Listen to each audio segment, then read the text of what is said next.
தொடர்ந்து பள்ளி மாணவர்களுக்கு சிறு பரிசும் பாராட்டும் நிகழ்வுக்கு பிறகு நமது முதன்மைச் செயலாளர்களின் பேச்சு தொடங்குகிறது. சில நிமிடங்களில் இப்பொழுது 12ஆம் வகுப்பிலே சிறந்த வெற்றி பெற்ற நம் சுற்றுவட்டார பகுதிகளைச் சேர்ந்த மாணவ மாணவிகளுக்கான கௌரவிக்கும் நேரம் இது. பரமத்தி அரசு பெண்கள் மேல்நிலைப் பள்ளியைச் சேர்ந்த முதல் மதிப்பெண் பெற்ற மு மோகனா, 2ஆம் இடம் பெற்ற ப கார்த்திகா அவர்களை மேடைக்கு அழைக்கின்றோம். அரசு மேல்நிலைப் பள்ளி கு பிரதீப் முதல் மதிப்பெண் பெற்றவர். தா கார்த்திக் 2ஆம் பள்ளியின் முதல் மதிப்பெண் பெற்ற வே நவீன். சு கேசவன் 2ஆம் மதிப்பெண் பெற்ற பள்ளி செல்வங்களை மேடைக்கு அழைக்கின்றோம்.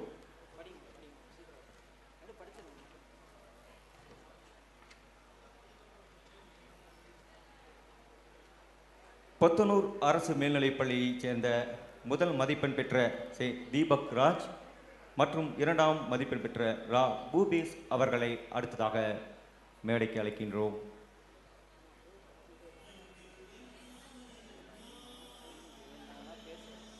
தொடர்ந்து பிளிக்கல்பாளையம் அரசு மேல்நிலைப் பள்ளியைச் சேர்ந்த சா காவ்யா முதலிடம் பெற்றவர்.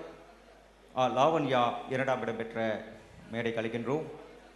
ஜேடர்பாளையம் அரசு மேல்நிலைப் பள்ளியைச் சேர்ந்த விகா 2ஆம் மதிப்பெண் பெற்ற திவ்யா அவர்கள் அடுத்தது பாராட்டுதல் பெற இருப்பவர்கள்.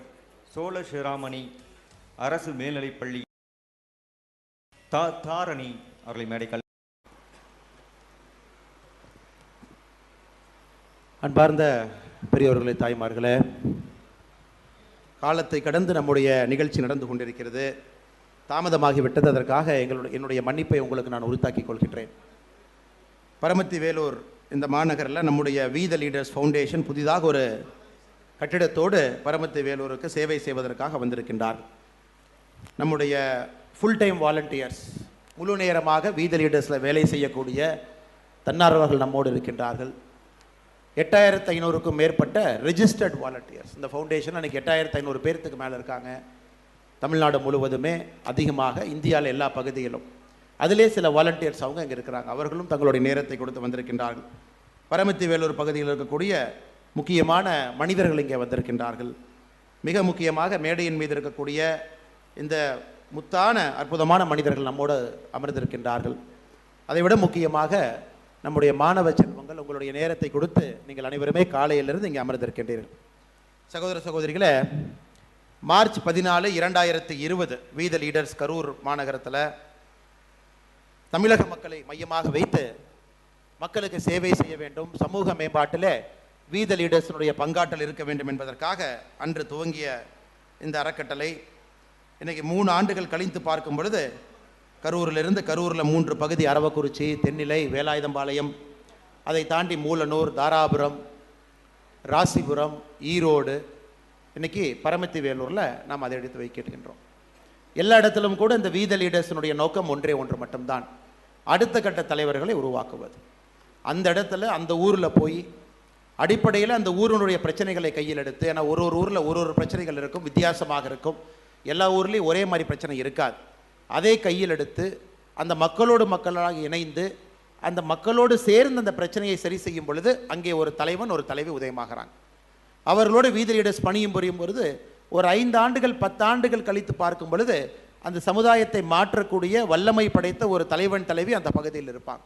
இது கொஞ்சம் மெதுவாக செய்ய வேண்டிய ஒரு பணி. அதனால்தான் இந்த அறக்கட்டளை என்பது மிக தெளிவாக இருக்கின்றோம். ஒரு இடத்திற்கு செல்லும் பொழுது தன்னுடைய காலை பலமாக பதிக்க வேண்டும், யானையை போல் மெதுவாக நடந்து செல்ல வேண்டும், புலியை போல ஒரு பாய்ச்சலும் இருக்க வேண்டும். அதனால் வேகமாக நாம் வளர்வதை விட மெதுவாக ஒரு ஊராக போகும். ஆனால் அந்த ஊரில் ஒரு மாற்றத்தை ஏற்படுத்தி விட்டு அடுத்த ஊருக்கு போகும். அந்த ஊருக்கு செல்லும் பொழுது அந்த ஊரில் மையமாக இருந்து 5 ஆண்டுகள் 10 ஆண்டுகள் சில மனிதர்களோடு தொடர்பில் வைத்துக்கொண்டு பயணம் செய்வோம் என்பதுதான் அந்த அறக்கட்டளையுடைய முக்கியமான ஒரு நோக்கு. இன்றைக்கி திரும்பி பார்க்கும் பொழுது 3 ஆண்டுகள் என்பது ஒரு அறக்கட்டளையினுடைய வயதில் மிக குறைவான வயது தான். இந்த 3 ஆண்டில் எத்தனையோ இளைஞர்களை இந்த அறக்கட்டளை செம்மைப்படுத்தி இருக்கிறது. இன்றைக்கி சின்ன குழந்தைங்க வந்திருக்கிறாங்க. குறிப்பாக நம்முடைய அரவக்குறிச்சியில் இருக்கக்கூடிய சகோதரர் பாஸ்கர் அவர்கள், தென்னையில் இருக்கக்கூடிய சகோதரர் சுமேஷ் அவர்கள் அவர்களோடு இணைந்து பணிபுரிந்து நிறைய நேரத்தில் நான் சென்னையில் பார்ப்பேன். சில நேரத்தில் சென்னை வருவாங்க. நான் எதுக்கு சென்னை வந்திருக்கீங்கன்னு கேட்பேன். இந்த மாதிரி குழந்தைங்களுக்கு ஒரு விருது வாங்க வந்திருக்கோம், தமிழக அரசினுடைய ஒரு விருது வாங்க வந்திருக்கோம், அறக்கட்டளை விருது வாங்க வந்திருக்கோம் அப்படின்னு அடிக்கடி இப்போ நம்முடைய அறக்கட்டளையினுடைய சகோதரர்கள் சென்னை வருவதை பார்க்க முடியுது. ஏன்னா ஓரளவுக்கு வளர்ந்து விட்டார்கள், மாநகரத்திற்கு ஏதோ ஒரு விருது வாங்க வர்றாங்க. அதை விட முக்கியமாக அறக்கட்டளை மூலமாக பயன்பெற்றவர்கள் அடுத்த கட்டத்திற்கு தயாராகி விட்டார்கள் என்று பார்க்கும் பொழுது மனதில் எங்கேயோ ஒரு இடத்துல இந்த அறக்கட்டளை எதற்காக ஆரம்பித்தோமோ அதனுடைய வேலை என்று நடந்து கொண்டிருக்கிறது என்கின்ற சந்தோஷம் வருது. அதே போல் இந்த அறக்கட்டளையினுடைய மிக முக்கியமான ஒரு மனிதர்னா நம்முடைய டாக்டர் பிரபாகர் அவர்கள் தலைமை ஒருங்கிணைப்பாளராக இருந்து எல்லா இடத்துலையும் இவர் ஒரு டாக்டர். நாங்கள் இருவருமே பள்ளியில் ஒன்றாக படித்தவர்கள். அதன் பிறகு அரசு மருத்துவமனையில் முழு நேர டாக்டராக இருந்தவங்க இன்னைக்கு தன்னுடைய முழு நேரத்தையும் கூட நம்முடைய அறக்கட்டளை கொடுத்து அறக்கட்டளையுடைய வளர்ச்சியில் ஒரு தூணாக இருக்கக்கூடிய என்னுடைய அன்பு தம்பி அன்பு சகோதரர் டாக்டர் பிரபாகர் அவர்கள் என்னோடு இங்கே நின்று கொண்டிருக்கின்றார். அதே போல் இந்த அறக்கட்டளை ஆரம்பிக்கப்பட்ட பொழுது என்னோட துணை இருந்து இதை ஆரம்பித்தவர் டாக்டர் ராஜேந்திரன் அவர்கள் பெங்களூர்லேருந்து வந்திருக்கிறாங்க. இங்கே தமிழர் அவங்க கிட்டத்தட்ட 2 தலைமுறைக்கு முன்பு பெங்களூருக்கு அங்கே போனவங்க. வேலையை விட்ட பொழுது என்ன செய்யலாம் என்று இருவரும் அமர்ந்து யோசித்தோம். அப்போ ஒரு விஷயத்தில் மட்டும் 2 பேரும் தெளிவாக இருந்தோம், அரசியல் வேண்டாம் என்பதில் இருவரும் தெளிவாக இருந்தோம். அடிப்படையிலே மாற்றத்தை ஏற்படுத்தக்கூடிய ஒரு வேலையை செய்ய வேண்டும் என்பதில் தெளிவாக இருந்தோம். அப்போ யோசிச்சு கிட்டத்தட்ட 6 மாத காலம் நிறைய அறக்கட்டளை போய் பார்த்தோம். இந்தியா முழுவதும் வேறு வேறு அறக்கட்டளைகள் எப்படி இருக்குன்னு பார்த்தோம். அடிப்படையில் வேலை செய்யக்கூடிய அறக்கட்டளைகள் எது சிறப்பாக இருக்குதுன்னு ஸ்டடி பண்ணோம். அதன் பிறகு இந்த அறக்கட்டளை ஆரம்பிக்க வேண்டும் என்று ரெஜிஸ்டர் பண்ணும் பொழுது கூட ட்ரஸ்டியாக இருந்த நம்முடைய டாக்டர் ராஜேந்திரன் ஐயா வந்திருக்கிறாங்க. அவருக்கு இந்த நேரத்தில் என்னுடைய நன்றி கலந்த வணக்கத்தை தெரிவித்துக் கொள்கிறேன். இந்த அறக்கட்டளையினுடைய முதல் நிகழ்ச்சி கல்லூரில் வள்ளுவர் காலேஜில் நடந்தது. திருவள்ளுவரை தன்னோடு அருகிலே வைத்திருக்கக்கூடிய மனிதர், எங்கே சென்றாலும் கூட திருக்குறளை உயர்த்தி பிடிக்கக்கூடிய நம்முடைய டாக்டர் செங்கோட்டவன் ஐயா இங்கே வந்திருக்கிறாங்க. இந்த நேரத்தில் அவர்களை நாங்கள் நன்றியோடு நினைவு கூறுகின்றோம். முதல் அவருடைய கல்லூரியை எங்களுக்கு வாய்ப்பாக கொடுத்து அங்கே 100 மாணவர்களை வைத்து இது உருவாக்குவதற்கு காரணமாக இருந்த டாக்டர் செங்கோட்டவன் ஐயா இங்கே இருக்கிறாங்க. அதே போல் வெளிநாட்டில் இருந்தாலும் கூட இன்றைக்கி தாமு வந்து துபாயில் இருக்காங்க. இந்த அறக்கட்டளையினுடைய வளர்ச்சிக்கு மிக முக்கிய காரணக்கர்த்தராக இருக்கக்கூடிய தாமு அவர்கள் இங்கே வந்திருக்கின்றார்கள். இந்த நேரத்தில் அவரையும் கூட பாராட்டி வாழ்த்தி வணங்கி இந்த அறக்கட்டளையினுடைய முழு நேர பணியாளர், குறிப்பாக சகோதரர் பாஸ்கரன் அவருடைய பேச்சை நீங்கள் கேட்டீங்க. சுமேஷ் அவர்கள் நீங்கள் சில பேர் பார்க்கல, சுமேஷ் அவங்க இங்கே இருக்கிறாங்க. நம்முடைய பரமத்தி வேலூரினுடைய முழு நேர பணியாளர் இங்கே இருக்கிறாங்க. அதே போல் முழு நேர பணியாளர்கள் யாராச்சும் இருந்தீங்கன்னா தயவு செஞ்சு மேடைக்கு வாங்க, உங்களை அனைவருமே பார்க்கட்டும். யார் இருந்தாலும் கூட ஃபுல் டைம் வாலண்டியர்ஸ் கொஞ்சம் மேடையின் மீது ஏறி வருமாறு அன்போடு நான் கேட்டுக்கொள்கின்றேன். தயவு செஞ்சு எல்லாருமே மேடையின் மீது வாங்க.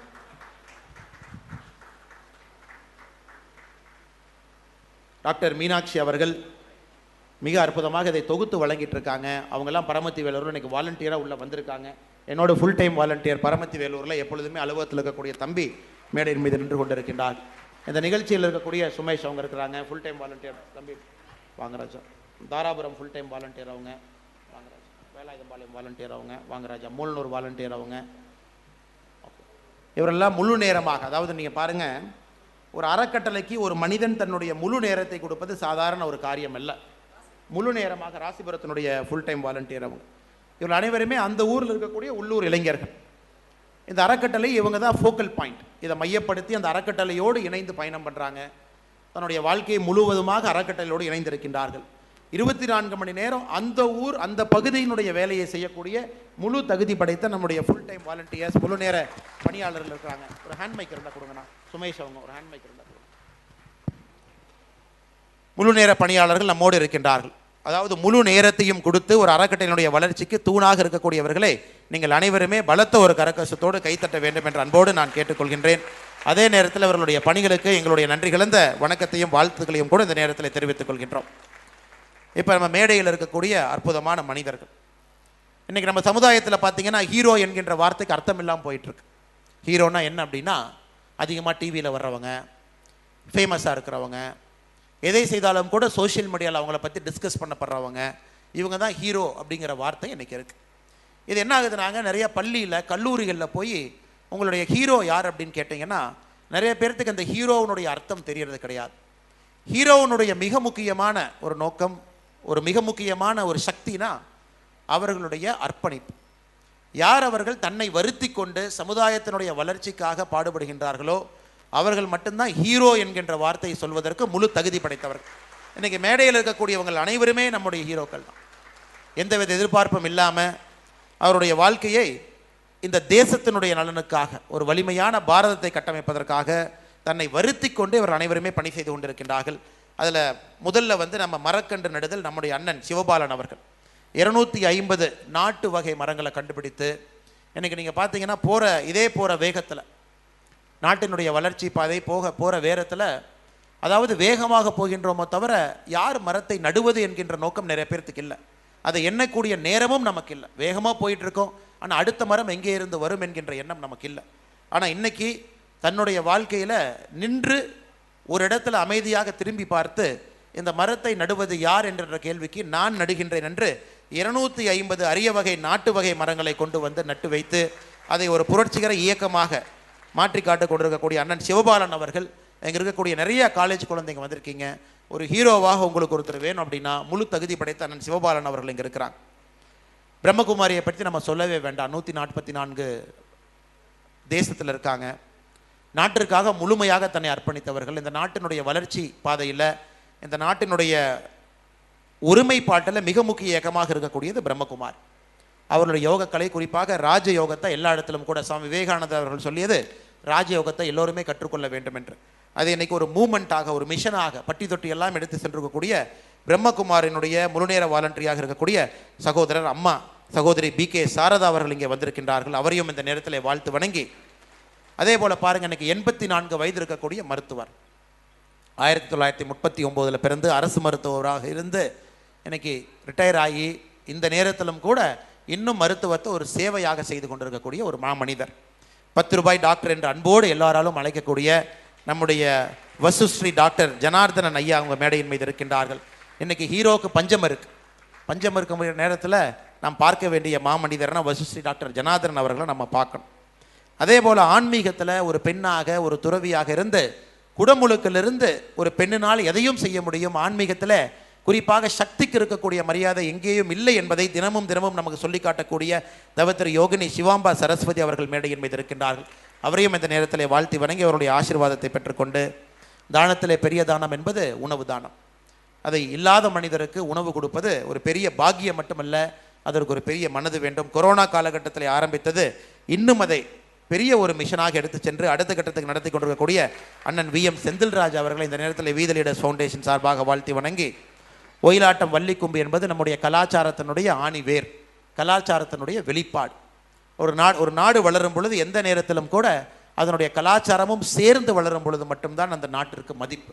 அந்த கலாச்சாரத்தை நம்மோடு வளர்த்தி கொண்டு வந்திருக்கக்கூடிய ஒயிலாட்டம் வள்ளிக்கும்பி அந்த குழுக்களுடைய தலைவராக இருக்கக்கூடிய டாக்டர் G பழனிவேல் ஐயா அவர்கள் இன்னைக்கு 2500 புதிய நபர்களை உள்ளே கொண்டு வந்து இந்த கலாச்சாரத்தை அவர்களுக்கு அளித்து அவங்க மூலமாக அடுத்த தலைமுறைக்கு போய் கொண்டிருக்கிறது. அவர்களையும் கூட வீத லீடர்ஸ் ஃபவுண்டேஷன் சார்பாக இந்த நேரத்தில் வாழ்த்தி வணங்குகின்றோம்.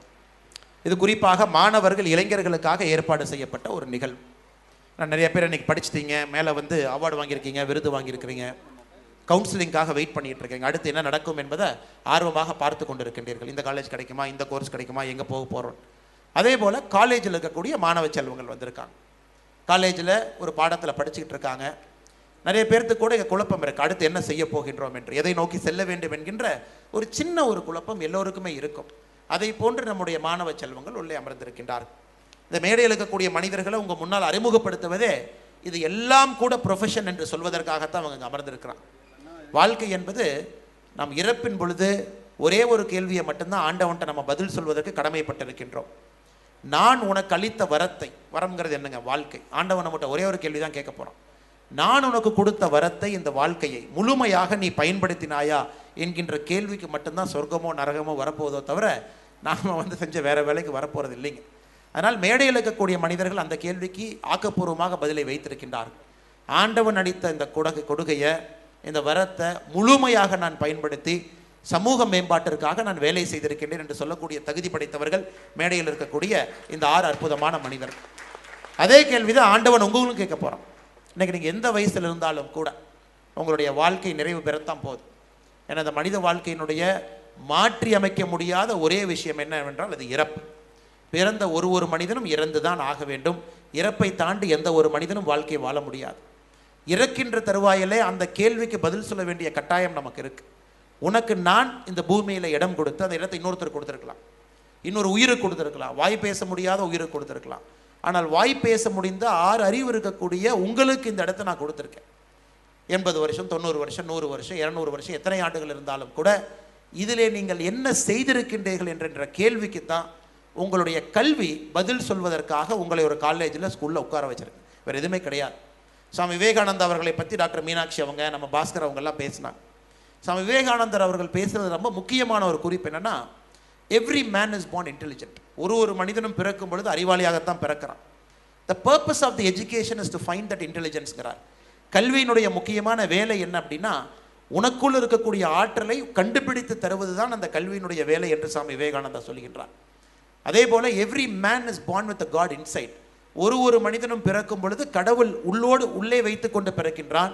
The purpose of spirituality is to find the God within என்று சொல்றார். அதாவது ஆன்மீகத்தினுடைய நோக்கம் என்ன அப்படின்னா, உங்களுக்குள்ள இருக்கக்கூடிய கடவுளை உங்களுக்கு அறிமுகப்படுத்துவதுதான் ஒரு ஆன்மீகத்தினுடைய நோக்கம் என்று சுவாமி விவேகானந்தா அவர்கள் சொல்றார். இது எப்போ மறந்துடாது. நீங்க எங்க போய் என்ன கல்வியை தேடி கத்துக்க போனாலும் அங்கே கற்றுக் கொடுப்பதற்காக அந்த கல்வி இல்லை. உங்களுக்குள்ள ஆல்ரெடி இருக்கக்கூடிய நாலேஜை காண்பிப்பதற்காகத்தான் அந்த கல்வி இருக்குது. ஆசிரியர்கள் இருக்கின்றாங்க, பெரிய பெரிய நிறுவனங்கள் இருக்கிறது, பெரிய பெரிய மருத்துவமனைகள் இருக்கலாம், என்ன வேணாலும் இருக்கலாம். அதனால் எந்த குழப்பமும் இல்லாமல் நீங்கள் தேர்ந்தெடுத்த பாதையில் போயிட்டே இருக்கு. உங்களுக்கு அது நிறைவு கொடுக்குதா?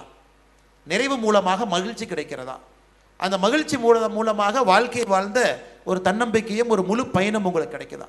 இது மூன்றும் கிடைத்து விட்டால் உங்கள் வாழ்க்கை நல்ல வாழ்க்கை என்ற அர்த்தம். அது ஒரு ஃபேன்சி டிகிரி, ஒரு ஃபேன்சி காலேஜு, கை நிறைய பணம், அக்கௌண்ட்டில் பணம் இருக்கணும் அப்படின்னு எந்த அவசியம் கிடையாது. இன்றைக்கி பேங்க் அக்கௌண்ட்டில் பணம் இருக்கிற நிறையா பேர் பிரச்சனையில் தான் இருக்காங்க. ஏன்னா அவ்வளோ பேர்த்த நான் சந்திச்சுக்கிட்டு இருக்கேன் இந்த அரசியல் பயணத்தில். வேறு இடத்துல அவங்கள பார்த்துக்கிட்டு இருக்கேன். எனக்கு யாரெல்லாம் நீங்கள் சமுதாயத்தில் பணக்காரன், அந்த பணக்காரனுடைய அடிப்படை என்பது பேங்க் அக்கௌண்ட்டில் அதிக பணம் இருக்கக்கூடிய பணக்காரன் சொல்கிறீங்களோ, அவர்களுக்கு இருக்கக்கூடிய பிரச்சனை ஒரு சாதாரண மனிதனுக்கு இன்றைக்கி இல்லை. அவர்களுக்கு தான் அதிக பிரச்சனை இருக்குது.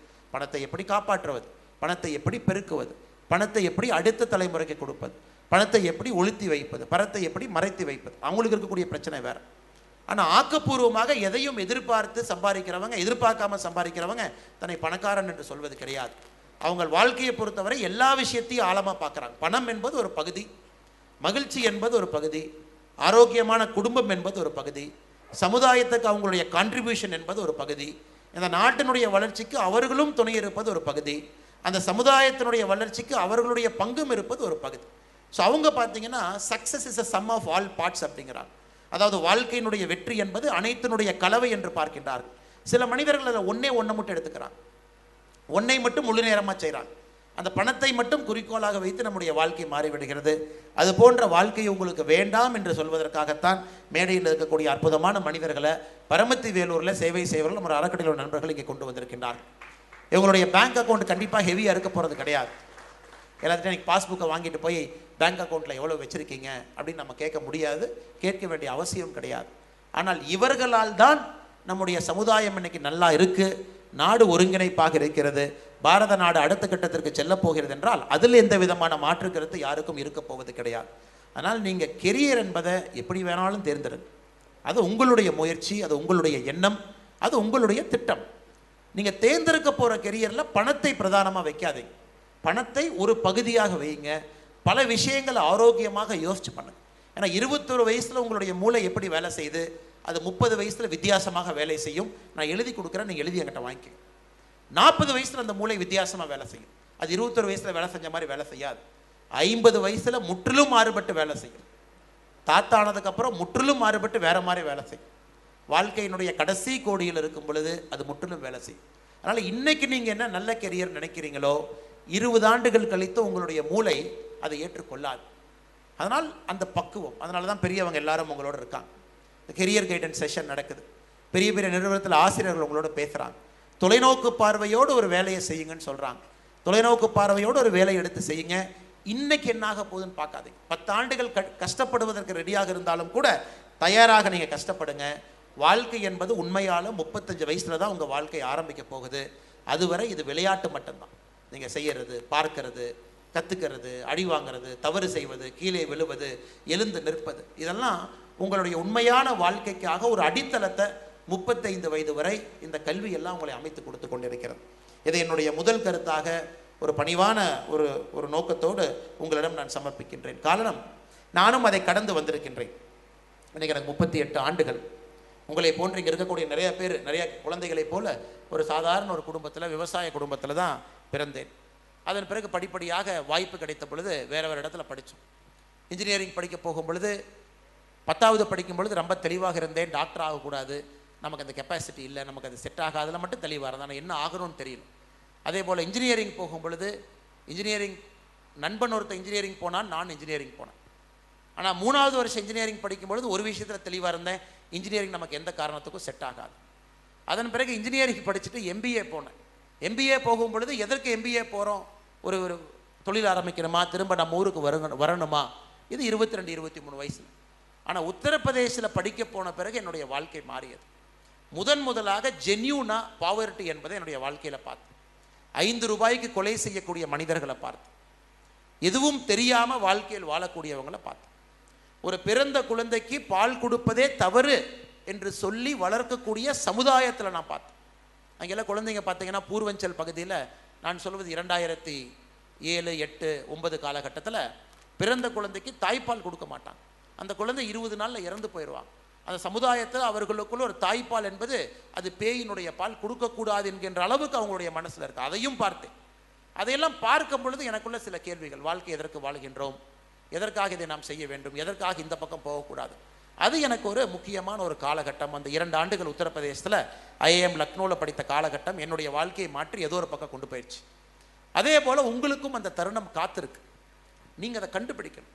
அதை ஆண்டவன் எங்கேயோ ஒரு இடத்துல வச்சுருக்கான். ஏதோ ஒரு இந்த பரமபதம் மாதிரி நீங்கள் அந்த மேலே ஏறுவீங்க, பாம்பை திரும்ப கடிக்கும், கீழே வருவீங்க, வாழை பிடிச்சி மேலே ஏறுவீங்க. அதுபோல் உங்கள் வாழ்க்கையும் பல நேரத்தில் அது பரமபதத்தை போல தான். எங்கேயோ ஒரு இடத்துல உங்கள் வாழ்க்கையை மாற்றக்கூடிய அந்த சக்தி எங்கேயோ ஒளிஞ்சிருக்கு. அதை நீங்கள் கண்டுபிடிக்கும். அதுதான் உங்களுடைய அவேர்னஸ். 6 புலன்களையும் முழுமையாக நீங்கள் திறந்து வைத்து வாழ்க்கையை பார்க்கும் பொழுது அதை கண்டுபிடிச்சிருவீங்க. எங்கேயோ ஒரு இடத்துல அது ஒளிஞ்சிருக்கும். அதை பார்க்கும் பொழுது தான் உங்களுக்கு தெரியும், நாம் இதற்காகத்தான் இந்த வாழ்க்கையை வாழுகின்றோம். குறிப்பாக மேடையில் இருக்கக்கூடிய 6 பேர் இங்கே இருக்கிறாங்க முக்கியமான. இப்போ 10 ரூபா டாக்டர் ஐயா ஜனார்தன் ஐயா நான் எடுத்துக்கிட்டேன் அப்படின்னா, அவர்கிட்ட கண்டிப்பாக இந்த கேள்வியை கேட்டிங்கன்னா அவர் எக்ஸாக்டாக பதில் சொல்லுவார். இந்த நேரத்தில் தான் நான் முடிவு செஞ்சேன், என்னுடைய வாழ்க்கை என்பது பணம் இல்லாமல் சேவையாக மாற வேண்டும் என்பதற்காகத்தான் இந்த 10 ரூபாயை வாங்கி கொண்டு சேவை செய்கிறேன். அந்த மொமெண்ட் அவர் கண்டுபிடிச்சிருப்பார். அதே போல் மேடையில் இருக்கக்கூடிய ஒரு மனிதர், அண்ணன் நீங்கள் ஏன் சாப்பாடு போட ஆரம்பிச்சிங்க கொரோனா காலகட்டத்தில், நான் இதை பார்த்தேன், நான் இதை கேள்விப்பட்டேன், என் வாழ்க்கையை மாற்றிச்சு. அது 20 வயசில் வர வேண்டிய அவசியம் கிடையாது, 50 ஆண்டுகள் கூட வரலாம். நிச்சயமாக அதைத்தான் நம்முடைய அண்ணன் செந்தில்ராஜா அவர்கள் சொல்லுவார்கள், வாழ்க்கையை மாற்றிச்சு. அதே போல் மரக்கன்று நடுதல் அண்ணன் சிவபாலன் அவங்ககிட்ட கேட்டிங்கன்னா, அவருக்கும் ஒரு நேரத்தில் ஒரு இன்சிடென்ட் அவருடைய மைண்டை மாற்றிருக்கும், இதை நோக்கி இழுத்து கொண்டு வந்திருக்கும். அண்ணனும் அதை பசுமையாக சொல்லுவார் என்கின்ற நம்பிக்கை எனக்கு இருக்குது. ஸோ மேடையில் இருக்கக்கூடிய எல்லா மனிதர்களும் கூட அதை கண்டுபிடிச்சாங்க, என்ன செய்ய வேண்டும் என்கின்ற அந்த ஒரு தருணம். ஆனால் இன்றைக்கி உங்களுக்கு இருக்கக்கூடிய பிரச்சனை என்னன்னாங்க, சமூக வலைத்தளம், உங்களுடைய சோஷியல் மீடியா, உங்களுடைய ட்விட்டர், வாட்ஸ்அப், இன்ஸ்டாகிராம். எத்தனை பேர் இன்ஸ்டாகிராமில் இருக்கீங்க? கை தூக்குங்க. நானும் இன்ஸ்டாகிராமில் இருக்கேன். எத்தனை பேர் இன்ஸ்டாகிராமில் தைரியமாக தூக்குங்க. இன்ஸ்டாகிராமில் இருக்கேன், நான் இன்ஸ்டாகிராம் அக்கௌண்ட் வச்சுருக்கேன், நான் ரீல்ஸ் எல்லாம் பார்ப்பேன். ஓகே, எத்தனை பேர் ஃபேஸ்புக்கில் இருக்கீங்க? எத்தனை பேர் ட்விட்டரில் இருக்கீங்க? ஓகே, எதுவும் தவறு கிடையாது. இன்ஸ்டாகிராமில் இருப்பதோ, ஃபேஸ்புக்கில் இருக்கிறதோ, ட்விட்டரில் இருக்கிறதோ, அங்கே பக்கத்தில் போலீஸ்காரங்கள் நிறுத்திருக்காங்க, கை தூக்கிட்டு நம்மளை பிடிச்சிட்டு போயிடுவாங்களா? எல்லாம் லீகல் தான், இந்திய அரசு அலோவ் பண்ணுறாங்க, நீங்கள் அதை பயன்படுத்துறீங்க, தவறு எதுவும் கிடையாது. ஆனால் எனக்கு பிரச்சனை என்ன அப்படின்னாங்க, ஒரு சராசரி இந்தியன் என்னை கிட்டத்தட்ட 3 மணி நேரம் சமூக வலைதளத்தில் ஒரு சராசரி இந்தியன் அன்றைக்கி பயணம் பண்ணுறான். இருக்கக்கூடிய 24 மணி நேரத்தில் 3 மணி நேரம் சமூக வலைதளத்தில் நம்முடைய நேரம் அங்கே உள்ளே போகுது. இந்த 3 மணி நேரத்தில் நீங்கள் உள்ளே இருக்கும்பொழுது என்ன நடக்குதுன்னு பாருங்கள். நீங்களே உங்களை சுய பரிசோதனை செஞ்சுக்கங்க. அந்த 3 மணி நேரம் உங்களுடைய மனதை அது மழுங்கப்படுத்துது, அது மழுங்காகுது, அது கொஞ்சம் கொஞ்சமாக குறையுது, அதனுடைய ஷார்ப்னஸ் கீழே வருது, அந்த 6 புலன்களுடைய தன்மை என்பது கொஞ்சம் கொஞ்சமாக குறையுது.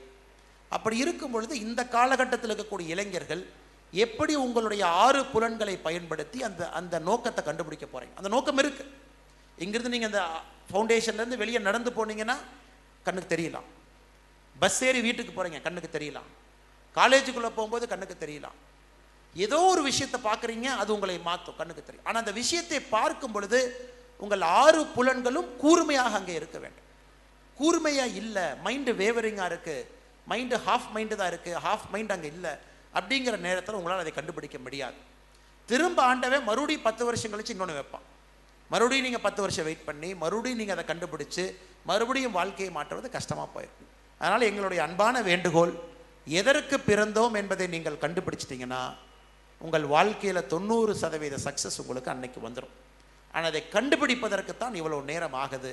அதை நீங்கள் வேகமாக கண்டுபிடிக்கணும். இதுக்கு யாரும் ஃப்ரெண்டு ஃபிலாசபர் கைடு கிடையாது. பக்கத்தில் இருக்கிறவங்க ஃப்ரெண்டு ஃபிலாசபர் கைடு அவர் எனக்கு சொல்லிக் கொடுப்பாங்க, எனக்கு அவங்க கூட்டிகிட்டு போவாங்க, கண்டிப்பாக கிடையாது. இதை நீங்கள் தான் கண்டுபிடிக்கணும். ஆசிரியர்கள் இருக்கலாம், ஆனால் ஆசிரியர்களால் இதை கண்டுபிடித்து தர முடியாது. தந்தை தாய் இருக்கலாம், தந்தை தானால் கண்டுபிடிச்சு கொடுக்க முடியாது. நண்பர்கள் இருக்கலாம், கண்டிப்பாக நண்பர்களாலே கண்டுபிடிச்சு கொடுக்க முடியாது. இதை கண்டுபிடிப்பது நீங்கள் மட்டும்தான், நீங்கள் மட்டும்தான், நீங்கள் மட்டும்தான். காரணம், சுற்றி இருக்கிறவங்க எல்லாமே அந்த சூழலை உருவாக்கி கொடுப்பாங்க. they will create an environment for you. அந்த சூழலை உருவாக்கி கொடுப்பார். அந்த சூழல் உங்களுக்காக காத்திருக்கும். அந்த சூழலுக்குள்ள அதை கண்டுபிடிக்க வேண்டியது உங்களுடைய நோக்கம். எதற்கு திரும்ப திரும்ப அதிக நேரம் எடுத்து இதை நான் பேசுகின்றேன் என்றால் இதுதாங்க ரொம்ப முக்கியம். இன்னைக்கு 40 வயசு 45 வயசு 50 வயசுல நிறைய பேர்த்த நம்ம பார்க்குறோம். என்ன செய்ய வேண்டும் என்று நம்மகிட்ட வந்து கேட்குறாங்க. 50 ஆண்டுகள், 50 வயது முடித்த பிறகு 3 டிகிரி படிச்சிருக்காங்க, அமெரிக்காவில் படிச்சிருக்காங்க, வேற எங்கேயோ படிச்சிருக்காங்க, பணத்தை சம்பாதிச்சிட்டாங்க, அப்பார்ட்மெண்ட் கட்டிட்டாங்க, இஎம்ஐ முடிச்சிட்டாங்க, நல்ல குடும்பம். 50 வருடத்தில் வாழ்க்கை என்பது வெறுமையாக இருக்குது. வாழ்க்கை என்பது உள்ள எதுவும் இல்லை அவங்களுக்கு. இன்னைக்கு வந்து கேட்குறாங்க, நான் என்ன செய்ய வேண்டும் என்று சொல்லுங்கள், உங்களுக்கு தெரிஞ்ச சொல்லுங்கள். அதுபோல் நம்முடைய வாழ்க்கைக்கு நடக்கக்கூடாது என்றால் நாமும் பணம் பட்டம் இதையெல்லாம் துரத்தாம் எதற்காக பிறந்தோம் என்கின்ற உண்மையை கண்டுபிடிக்க ஆரம்பித்தால் நிச்சயமாக நல்லது நடக்கும். எப்பவுமே காலங்காலமாக பார்த்தீங்கன்னா எல்லாருமே கேட்பாங்க சீக்ரெட் ஆஃப் சக்ஸஸ் என்ன அப்படின்னு. வாழ்க்கை இஸ் நத்திங் பட் அ சயின்ஸுங்க. உங்களுடைய life is nothing but a science. சயின்ஸில் இருக்கக்கூடிய ட்ரூசம், ஒரு சயின்ஸ் எடுத்துட்டீங்கன்னா there are many things that is true. இப்போ நியூட்டனுடைய first law always holds good, நியூட்டனுடைய செகண்ட் லா எப்பொழுதுமே உண்மை, நியூட்டனுடைய தேர்ட் லா எப்பொழுதுமே உண்மை, தியரி ஆஃப் ரிலேட்டிவிட்டி அது பொய்யாகாது எப்பவும் உண்மை, வாட்டர் மாலிகூல்ஸ் கண்டென்ஸ் ஆகும்போது என்ன ஆகும் அதுவும் பொய்யாகாத உண்மை. எப்படி சயின்ஸில் அங்கே இருக்கக்கூடிய ட்ரூயிசம் அது உண்மையாக பொய் இல்லாமல் எப்பொழுதும் உண்மையாக இருக்கோ, அதே போல் வாழ்க்கையிலும் ஒரு 4-5 விஷயங்களை சரியாக செய்யும் பொழுது அது எப்பொழுதும் ஒரு நல்ல ஒரு வாழ்க்கையை நமக்கு அமைத்து கொடுக்கும்.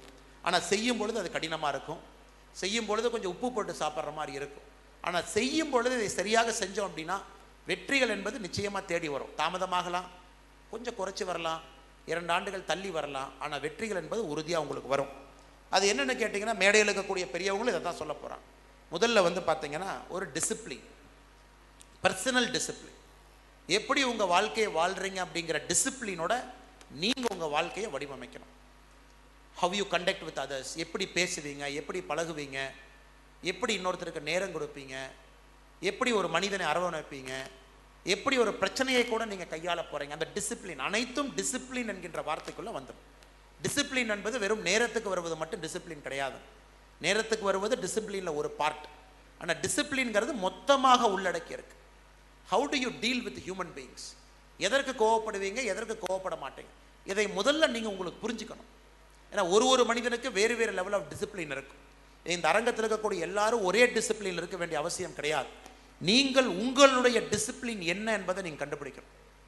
அதை கண்டுபிடிச்சு அதை நீங்கள் ஷார்பன் பண்ணணும், அதை இம்ப்ரூவ் பண்ணணும், அதை கொஞ்சம் கொஞ்சமாக மெருகேற்றணும்.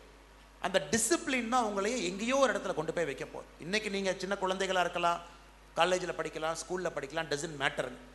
ஏன்னா 20 ஆண்டுகள் கழித்து 30 ஆண்டுகள் கழித்து நீங்கள் ஒரு இடத்துக்கு போகிறீங்கன்னா அதுதான் உங்களை கொண்டு போய் ஒரு உயரத்தில் வைக்க போகுது. எனக்கு உதாரணத்துக்கு நம்முடைய இந்திய பிரதமர் திரு நரேந்திர மோடி அவர்கள் எடுத்துக்கலாம். இவ்வளோ உயரத்தில் இன்றைக்கி பிரதமர் அவர்கள் இருக்கிறாங்க அப்படின்னா அதற்கு ஒரே ஒரு காரணம் அவருடைய டிசிப்ளின். சிங்கிளான ஒரு ஆக்ஷன் எங்கிட்ட கேட்டிங்கன்னா டிசிப்ளின், வேறு எதுவும் கிடையாது. உலகம் முழுவதும் போகிறாரு, எல்லாத்தையும் பார்க்குறாரு, இந்தியா முழுவதும் பயணம் பண்ணுறாரு, ஆஃபீஸ் வேலை பார்க்குறாரு, இத்தனை பேர்த்த பார்க்குறாருன்னா அந்த டிசிப்ளினை கொஞ்சம் கொஞ்சமாக கல்டிவேட் பண்ணிக்கிட்டார். இன்னைக்கு அவருக்கு வயசு 73 வயசு.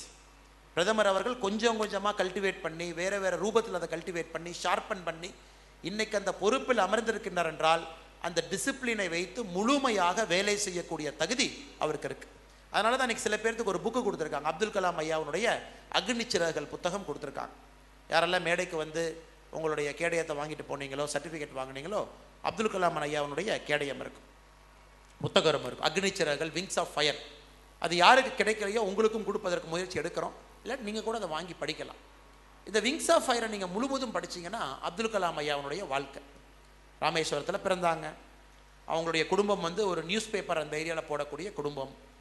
அங்கிருந்து அவர் வெளியே வர ஆரம்பித்தார். அவருடைய அக்காவுடைய நகையை வச்சு அடமானம் வச்சு அதில் வரக்கூடிய பணத்தில் தான் முதலாக சென்ட் ஜோசப் காலேஜ் MIT இங்கே படிக்க வந்தார். ஆனால் இந்த முழு புத்தகத்தையும் நீங்கள் படிச்சீங்க அப்படின்னா ஒரு விஷயம் உங்கள் கண் முன்னாடி நிற்பது அப்துல் கலாம் ஐயாவுடைய டிசிப்ளின். எல்லா பேஜ்லேயும் கண் முன்னால் உங்களுக்கு இருக்கும். அது எந்த அளவுக்கு டிசிப்ளின்னா, அவர் திருச்சி சென்ட் ஜோசப் காலேஜ் படிக்க போகிறாரு, ஹாஸ்டல் ஃபீஸ் கேட்குறாங்க, இவங்களால கட்ட முடியல. நான் வெஜிடேரியன் ஹாஸ்டல் ஃபீஸ் இவ்வளவு, வெஜிடேரியன் ஹாஸ்டல் ஃபீஸ் இவ்வளவு. உடனே அப்துல் கலாம் ஐயா சொல்கிறாங்க, வெஜிடேரியன் சாப்பிட்டோம் அப்படின்னா நமக்கு ஃபீஸ் குறைவாக இருக்கும், அப்பா அம்மாவுக்கு பிரச்சனை இல்லை, அக்காவுக்கு பிரச்சனை இல்லைன்னு சொல்லிட்டு அந்த நேரத்தில் அந்த நிமிஷத்தில் ஹாஸ்டலில் அந்த இடத்துல முடிவெடுக்கிறாரு, இனி வாழ்க்கை முழுவதும் நான் ஒரு சைவனாக வெஜிடேரியனாக மாற போகிறேன். எந்த அளவுக்கு டிசிப்ளின் வேணும் யோசிச்சு பாருங்க, எந்த அளவுக்கு டிசிப்ளின் வேணும். இது முழுமையாக நீங்கள் அப்துல் கலாம் ஐயாவை முழுமையாக படிச்சிங்கன்னா, ராஷ்டிரபதியாக இருந்த பொழுதும் கூட தினமும் காலையில் 5:30 மணிக்கு வீணை வாசிப்பார். அவர் கேட்பார், எங்கிருந்து உங்களுக்கு இவ்வளோ திங்கிங் வருதுன்னு கேட்டால், நான் வாசிக்கின்ற வீணையிலிருந்து வருவார். தினமும் வீணை, உலகத்தில் எங்கே போனாலும் வீணை அவரோடு போகும். வீணை வாசிக்கக்கூடிய இந்தியாவினுடைய முன்னாள் ஜனாதிபதி த மிசைல் மேன் அப்துல் கலாம் அவருடைய புத்தகம் உங்களுக்கு இருக்கு. டிசிப்ளினுக்கு ஒரு மனிதனை நீங்கள் கண்டுபிடிக்கிறேன்னா APJ அப்துல் கலாம் ஐயாவோட பெட்டரான பர்சன் கிடையாது. அதை நீங்கள் கண்டுபிடிக்கணும். You have to find it. அது சாக்ரிஃபைஸ். டிசிப்ளின் சாக்ரிஃபைஸ் இல்லாமல் வராது. சாக்ரிஃபைஸ் இருந்தால் மட்டும்தான் டிசிப்ளின் வரும். நேரத்துக்கு வரணும், எங்கேயோ சாக்ரிஃபைஸ் பண்ணுறீங்க. 4 பேர்த்துல கனிவாக பேசணும், ஏதோ ஒரு நேரத்தை சாக்ரிஃபைஸ் பண்ணுறீங்க. கோவப்படக்கூடாது, எமோஷனை சாக்ரிஃபைஸ் பண்ணுறீங்க. பர்சனல் ஹானஸ்டி இருக்கணும், சாக்ரிஃபைஸ் பண்ணுறீங்க. பொய் சொல்ல மாட்டேன், எங்கேயோ சாக்ரிஃபைஸ் பண்ணுறீங்க. அதனால் நீங்கள் புரிந்து கொள்ள வேண்டியது, self discipline comes with sacrifice. Sacrifice இல்லாமல் டிசிப்ளின் என்பது எந்த ஒரு வாழ்க்கையும் வரப்போவது கிடையாது. அதனால் ஏதோ ஒன்றை இழப்பதற்கு தயாராகும். மிகவும் பிடித்த நான் வெஜிடேரியன் அசைவ உணவை இழப்பதற்கு அப்துல் கலாம் ஐயா தயாரானார். அன்னைக்கு அவர் இழந்தது வெறும் நான்வெஜ் உணவு தான். ஒரு அசைவ உணவு அன்னைக்கு இழந்தார். அவர் போன உயரத்தை பாருங்க. DRDO scientist, missile man, scientific adviser, ராஷ்டிரபதி, the president of our country. பாருங்க எவ்வளவு உயரம். ஆனால் எங்கேயோ ஒரு இடத்துல டிசிப்ளினை கையில் எடுத்ததுக்கு அவருடைய உயரம் என்பது மிகப்பெரிய உயரத்திற்கு டாக்டர் APJ அப்துல் கலாம் ஐயா போயிருக்கிறார். இரண்டாவது இன்டெகிரிட்டி. இன்டெகிரிட்டி இப்போ நிறைய பேர் அதிகமாக அதை பற்றி பேசுறது கிடையாது. இன்டெகிரிட்டி என்பது எப்பொழுதும் உங்களுக்கு நீங்கள் விசுவாசமாக இருப்பது. நிறைய பேர் தப்பாக புரிஞ்சுக்குவாங்க, இன்னொருத்தருக்கு உண்மையாக இருப்பது தேவை கிடையாது. நீங்கள் யாருக்குமே உண்மையாக விசுவாசமாக யாருக்கும் நீங்கள் இருக்க வேண்டிய அவசியம் கிடையாது. உங்களுக்கு நீங்கள் உண்மையாக விசுவாசமாக இருந்தீங்கன்னா சுற்றி இருக்கவங்களுக்கும் நீங்கள் விசுவாசமாக இருப்பீங்க. அதை இன்டெகிரிட்டி நம்ம சொல்கிறோம். இன்னைக்கு இன்டெகிரிட்டி என்கின்ற வார்த்தை நிறைய இடத்துல அதிகமாக பேசப்படுவது கிடையாது.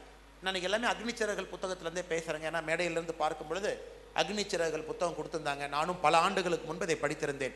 அந்த ஞாபகத்தில் உங்களுக்கு இதிலிருந்து நான் எக்ஸாம்பிள் கொடுக்குறேன். நான் உங்களுக்கு கனெக்ட் பண்ணுறதுக்கு ஈஸியாக இருக்கும். முதலாக இந்தியா ISRO ஒரு சேட்டலைட் லான்ச் பண்ணுறாங்க. சேட்டலைட் வெடிச்சிருது, satellite failure. Mission director APJ Abdul Kalam ஐயா, ப்ரெஸ் மீட் நடக்குது, அப்துல் கலாம் ஐயா வர்றாங்க. உடனே ப்ரெஸ்ஸு கேட்பாங்க, நம்ம ப்ரெஸ் சும்மா இருக்க மாட்டாங்க, அது எப்படி மிசைல் வெடிச்சிச்சு, அது எப்படி இந்தியா நாட்டுக்கு லாஸ் ஆகி போச்சு, அது நீங்கள் தானே ஃபெயிலியர், உங்களால் தானே தோத்துச்சு அப்படின்னு. உடனே அப்துல் கலாம் ஐயா என்ன பதில் சொல்லலான்னு யோசிக்கிறதுக்கு முன்னாடி விக்ரம் சாராபாய் ஐயா, அப்துல் கலாம் ஐயாவை போன்று அவரும் ஒரு ஒரு நிபுணத்துவம் புரிந்த ஒரு மேதை. விக்ரம் சாராபாய் ஐயா இப்போ ISRO சேர்மன் பக்கத்தில் நிற்கிறாங்க. விக்ரம் சாராபாய் அவர்கள் சொல்லுகின்றார்கள், இந்த மிசைல் அன்னைக்கு தோத்துருச்சு அப்படின்னா, மிசைல் லான்ச் ஃபெயிலியர் ஆயிடுச்சுன்னா அதனுடைய முழு பொறுப்பு என்னுடையது, இவர்களுடைய பொறுப்பு கிடையாதுன்னு சொல்கிறார். அப்துல் கலாம் எழுதுறார் புத்தகத்தில். இன்னும் ஒரு 6 மாதம் 8 மாதம் கழிச்சு அடுத்த மிசைல் லான்ச் சக்ஸஸ் ஆயிடுச்சு. மறுபடியும் ப்ரெஸ்ஸை பார்க்க போகிறாங்க, ப்ரெஸ் மீட்டில் உட்காந்துருக்காங்க. விக்ரம் சாராபாயை காணா, அப்துல் கலாம் ஐயா மட்டும் உட்காந்துருக்காங்க. உடனே ப்ரெஸ்ஸு கேட்குறாங்க, super sir, fantastic sir, success sir, யார் சார் காரணங்கிறாங்க. இதற்கும் காரணம் விக்ரம் சாராபாய்னு சொல்வதற்கு விக்ரம் சாராபாயை காணும். இது இன்டெகிரிட்டிக்கு ஒரு கிளாசிக் எக்ஸாம்பிள். அதாவது இது விக்ரம் சாராபாயினுடைய இன்டெகிரிட்டி. விக்ரம் சாராபாய் ஐயாவுடைய இன்டெகிரிட்டி என்னன்னா, ஒரு தோல்வி வரும்பொழுது அதை நான் ஏற்றுக்கொள்வேன், வெற்றி வரும்பொழுது என்னுடைய சகாக்களுக்கு கொடுப்பேன் என்பது ஒரு ஹையஸ்ட் பர்சனல் இன்டெகிரிட்டி. இதை போன்று நீங்களும் வாழ்க்கையில் பல இடத்துல பல விஷயத்தை பார்ப்பீங்க. வாழ்க்கையில் வின்ஸ்டன் சர்ச்சில் அவர்கள் சொல்வது போல, நீங்கள் அதிகமான வெற்றிகளை விட தோல்வியைத்தான் பார்க்க போறீங்க. அதான் வாழ்க்கை. 10ல் 6 தோத்த 4 ஜெயிச்ச உலகத்தை பொறுத்தவரை பெரிய வெற்றியாளர். 10க்கு 10 யாரும் நீங்க ஜெயிக்க போறது கிடையாது. அதிகமாக ஒரு 10 விஷயத்தை எடுத்தோம் அப்படின்னா உங்களுடைய தோல்விகள் வெற்றிகளை விட அதிகமாக தான் இருக்க போகுது. அதுக்குத்தான் சமுதாயம் உங்களை தயாரப்படுது. யாருக்கும் எல்லா இடத்துலையும் வெற்றி கிடைக்க போவது கிடையாது. அதில் நீங்கள் துணிஞ்சு அடுத்த கட்டத்துக்கு போகிறீங்க அப்படின்னா உங்களுடைய இன்டெகிரிட்டி மட்டும்தான் உங்களோட இருக்க போகுது. How to you handle a situation by being truthful to yourself? உங்களுக்கு உண்மையாக உலக என்ன சொன்னாலும் அதை பற்றி நீங்கள் கவலைப்பட வேண்டிய அவசியம் கிடையாது. உங்களுக்கு நீங்கள் உண்மையாக இருந்துட்டு போயிட்டீங்கன்னா அடுத்தவங்களுடைய கேள்விக்கு பதில் சொல்ல வேண்டிய அவசியம் கிடையாது. ஆனால் உங்களுக்கு உண்மையாக இருக்கும். உங்கள் மனசாட்சி தூங்கும் பொழுது கேட்கணும், எனக்கு நீ உண்மையாக இருந்த அப்படி. இதுதான் உங்கள் முன்னாடி இருக்கக்கூடிய பெரிய சேலஞ்சாக நான் பார்க்குறேன். அடுத்த 20 ஆண்டுகள் உங்கள் முன்னாடி இருக்கக்கூடிய மிகப்பெரிய சேலஞ்ச் என்பது உங்களுடைய பர்சனல் இன்டெகிரிட்டி. ஏன்னா டெம்டேஷன்ஸ் ரொம்ப அதிகம். சுற்றி இருக்கிற நிறைய இடத்துல இன்டெகிரிட்டி கிடையாது. எல்லாரும் நிறைய பேர் ஷார்ட்கட் எடுக்கிறாங்க. அந்த சூழலில் நீங்கள் மாட்டியிருக்கீங்க. அப்படி இருக்கும் பொழுது உங்கள் தனித்துவத்தை, பர்சனல் இன்டெகிரிட்டியை நீங்கள் எப்படி மெயின்டைன் பண்ண போகிறீங்க என்பது தான் உங்களுடைய உயரத்தினுடைய அளவீடாக இருக்க போகுது. அதனால் என்னுடைய அன்பான வேண்டுகோள் மாணவ செல்வங்களை, உங்களுடைய பர்சனல் இன்டெகிரிட்டியை நீங்கள் கண்டுபிடிங்க. இதெல்லாம் யோசிக்கணும். நீங்கள் ஒரு டைரி வச்சு எழுதுங்க. உங்களுடைய உண்மைத்தன்மை என்ன? What are you truthful to your self? அதை எப்போவுமே விட்டு கொடுத்துடாதீங்க. அதை தொடர்ந்து பிடித்துக்கொண்டு பயணம் பண்ணுங்க. அடுத்து ஹார்ட் ஒர்க்.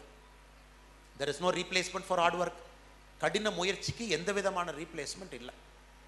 ஒரு சைனீஸ் ப்ராவர்ப் ரொம்ப அழகாக சொல்லுவாங்க, nobody died because of hard work அப்படின்னு. அதாவது இந்த உலகத்தில் எந்த ஒரு மனிதனும் கடினமாக முயற்சி செய்து இறக்கலை. ஒரு வீட்டுக்கு பெரிய காரியத்துக்கு போகிறீங்க, ஆனால் என்னென்ன பெரியவர் இறந்துட்டார், என்னென்ன ஆச்சுன்னா அந்த வீட்டில் யாரும் நம்மகிட்ட சொல்ல மாட்டாங்க, அண்ணே ரொம்ப கடின முயற்சி பண்ணி இறந்துட்டாருன்னு யாரும் சொல்ல மாட்டாங்க. எங்கேயாச்சும் கேட்டிருக்கீங்களா? அது பெரிய காரியத்தில் கேட்டிருக்கீங்களா? என்னென்ன இறந்துட்டாங்கன்னா ஹார்ட் ஃபெயிலியர், லங்ஸ் ஃபெயிலியர், வயசாயிருச்சுங்க அப்படின்னு சொல்லுவாங்களோ தவிர, அண்ணே ரொம்ப ஹார்ட் ஒர்க் பண்ணாருன்னே வேண்டான்னு சொன்னோம், ஆனால் இறந்து போயிட்டாரு பாருங்கள். இன்றைக்கி ஹார்ட் ஒர்க்குங்கிறது ஏதோ ஒரு இடத்துல, நிறைய இடத்துல அது ஒரு பெரிய விஷயமாக நாம் பேசுவது கிடையாது. Hard work is the main essential to success. Hard work இல்லாமல் நம்மால் எந்த ஒரு விஷயத்தையும் அடிப்படையில் செய்ய முடியாது. உங்களுக்கு 24 மணி நேரம் இருக்குது. 24 மணி நேரம் என்பது ஒரு மனிதனுக்கு அதிகமான நேரம். அது குறைவான நேரம் கிடையாது, அதிகமான நேரம். அந்த 24 மணி நேரத்தையும் நீங்கள் முழுமையாக அனுபவிக்கிறீங்களான்னு நீங்கள் எழுதணும். நீங்கள் நம்பிக்கை இல்லைன்னா ஒரு டைரி எடுத்து எழுதுங்க. நீங்கள் நிறைய பேர் நினைக்கலாம், எனக்கு 24 மணி நேரம் பத்தில், இன்னும் கொஞ்சம் இருந்தால் நல்லா இருந்திருக்கும். Only 24 hours, very little. எனக்கு மட்டும் பிரம்மங்கிட்ட சொல்லி ஒரு 6 hours எக்ஸ்டெண்ட் பண்ணிட்டீங்கன்னா 30 hours நல்லா இருக்குமே யாராச்சும் கேட்டிங்கன்னா, நீங்கள் ஒரு டைரி பென் எடுத்து கடந்த ஒரு வாரத்தில் 24 மணி நேரத்தில் நீங்கள் என்ன பண்ணீங்கன்னு எழுத ஆரம்பிச்சிங்கன்னா உங்களுக்கு தெரியும். கிட்டத்தட்ட 60% நேரம் நம்ம விரயப்படுத்தி இருப்போம். 60% நேரம் தேவையில்லாத 60 வேலையை செஞ்சுருப்போம். அதனால் 24 மணி நேரத்தை முழுமையாக பயன்படுத்துவது தான் உங்களுடைய வெற்றியினுடைய ரகசியம். நீங்கள் பார்க்குற சக்ஸஸ்ஃபுல் பீப்புள், பிஸ்னஸாக இருக்கலாம், பாலிட்டிக்ஸாக இருக்கலாம், டீச்சிங் ஃபீல்டில் இருக்கலாம், எந்த ஃபீல்டில் இருந்தாலும் அந்த சக்ஸஸ்ஃபுல் பீப்புளுடைய சக்ஸஸ் மேஜிக் 24 hours எப்படி பயன்படுத்துகிறாங்க என்பது தான் அவங்களுடைய மேஜிக். எனக்கு தெரியும், என்னுடைய பேட்ச் 2011 இந்தியன் போலீஸ் சர்வீஸ் பேட்சில் நண்பர் ஒருத்தர் இப்போ ஒரிசா கேடரில் இருக்கார். ஐபிஎஸ் ஆஃபீஸராக, பெரிய ஆஃபீஸர், நல்லா பேர் வாங்கி பெரிய லெவலில் பண்ணுறாரு. தமிழ்நாட்டுக்காரங்க மக்களுடைய அன்பை வாங்கியிருக்காரு. முதல் நாள் நாம் எல்லாம் இந்த மாதிரி ஒரு பெரிய அரங்கில் செல்ஃப் இன்ட்ரொடக்ஷன் பண்ணோம். நீங்களும் காலேஜ் போனால் எதிர்ச்சுன்னு சொல்லுவீங்க, உங்கள் பேர், எந்த ஊர், என்ன படிச்சிருக்கீங்கலாம் சொல்லுவீங்க. அதே போல் நாங்களும் சொன்னோம். அப்போ இந்த மனிதர் எந்திரிச்சு மைக்கில், தமிழ்நாட்டில் இந்த ஊர்லேருந்து வர்றேங்க, இந்த மாதிரி பண்ணியிருக்கேன், இந்த மாதிரி பண்ணியிருக்கேன்னு சொல்லும் பொழுது ரொம்ப வித்தியாசமாக இருந்துச்சு. அவருடைய செல்ஃப் இன்ட்ரொடக்ஷனே ரொம்ப வித்தியாசமாக இருந்துச்சு. எல்லோரும் செய்யாத ஏதோ ஒன்று செஞ்சுட்டு அவர் வந்திருக்கார். அப்புறம் போய் அவர்கிட்ட பேசும் பொழுது முதல் 2 நாட்களில் அப்போ தான் தெரிஞ்சது, அவர் ஒரு பரோட்டா கடையில் பரோட்டா மாஸ்டராக வேலை பார்த்துருக்கார், ஒரு ஹாஸ்டலில் வாட்ச்மேனாக வேலை பார்த்துருக்கார், அப்புறம் டிப்ளமோ படிச்சிருக்கார், டிப்ளமோ படித்து அப்புறம் டிகிரி, அப்புறம் கிட்டத்தட்ட 29 வயசில் 6வது அட்டம்ப்டில் சிவில் சர்வீஸ் பாஸ் ஆகி ஐபிஎஸ் ஆஃபீஸர் ஆயிருக்கார். இப்போ இந்த மனிதனை கொண்டு வந்து நீங்கள் ஒரு மேடையில் உட்கார வச்சு எல்லா ஐபிஎஸ் ஆஃபீஸர் உட்கார வச்சிங்கன்னா அனைவரும் சமம் கிடையாதுங்க. அனைவரும் சமம் இல்லை. அது ஆண்டவன் நமக்கு சமமான வாழ்க்கையை ஆரம்பத்தில் கொடுப்பது கிடையாது. தந்தை தாய் ஐபிஎஸ் ஆஃபீஸராக இருந்தவங்களுடைய குழந்தைகள் நம்ம பேட்சில் ஐபிஎஸ் ஆஃபீஸராக இருக்காங்க. அப்பாவும் ஐபிஎஸ், அம்மாவும் ஐபிஎஸ், தாத்தாவும் ஐபிஎஸ், 3வது ஜென்ரேஷன் ஐபிஎஸ் நம்ம பேட்சில் இருக்காங்க, என்னுடைய பேட்சில் இருக்காங்க. அப்பா ஸ்கூலு பக்கம் கூட ஒதுங்கினது கிடையாது, அப்பா மலைக்கு கூட எட்டி பார்த்தது கிடையாது, அப்பா அம்மா ஒரு வார்த்தை படித்தது கிடையாது. அவங்களுடைய குழந்தைகளும் என் பேட்சில் ஐபிஎஸ்ஸாக இருக்காங்க. ஒரிசா கேடரில் இருக்கக்கூடிய அந்த சகோதரர், எனக்கு நம்ம என்ன பேசினாலும் வைரலாகி போயிடுது, அதனால தான் சில இடத்துல பேர் எல்லாம் சொல்கிறது இல்லைங்க.